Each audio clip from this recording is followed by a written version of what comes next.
দেখুন, এটা খুব বড় দায়িত্ব। 2016 সালে আমাকে আমার পার্টি টিকিট দিয়েছিল বীরভূম জেলার সবচেয়ে বড় স্টার অসিত মালের বিরুদ্ধে, এবং হাসন কেন্দ্রের হাসন কেন্দ্রের মানুষ সেখানে আমাকে 17,000 ভোটে জয়যুক্ত করেছিলেন।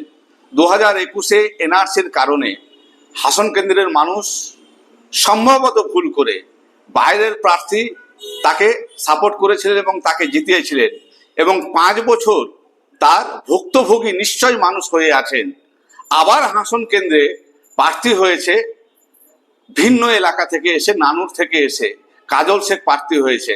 তার বিরুদ্ধে আমাকে দল প্রার্থী করে বড় দায়িত্ব দিয়েছে যে অসিত মালের মতো স্টার ক্যান্ডিডেটকে হারিয়ে বাড়ি পাঠানোর দায়িত্ব আমাকে অর্পণ করেছে, এবং সেই দায়িত্ব আশা করি হাসন কেন্দ্রের মানুষ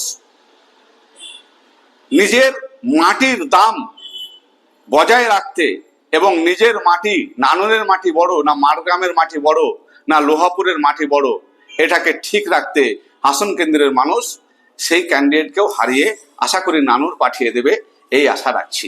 দাদা, একদিকে কাজল শেখ, অন্যদিকে আমাদের নিখিল ব্যানার্জি, কার সঙ্গে লড়াইটা হবে? দেখুন, নিখিল ব্যানার্জি নন পলিটিক্যাল ছেলে, তার সারা বছর কোনো সাংগঠনিক কিছু কাজকর্ম দেখিনি। কাজল আমার বন্ধুর ভাই, ওর সাংগঠনিক কাজকর্ম দেখেছি ওর এলাকাতে, এবং শুনেছি কেষ্টদার বিরুদ্ধ পক্ষে। এবারে এখানকার কাজলের জয় যদি হয়, জানবেন কেষ্টদার বড় বিপদ এবং কেষ্টপন্থীদের বড় বিপদ, আর কাজলের হার হলে জানবেন কেষ্ট মণ্ডলরা বেঁচে গেল। তাই আমি আপামর জনগণকে অনুরোধ করব, তৃণমূল, বিজেপি,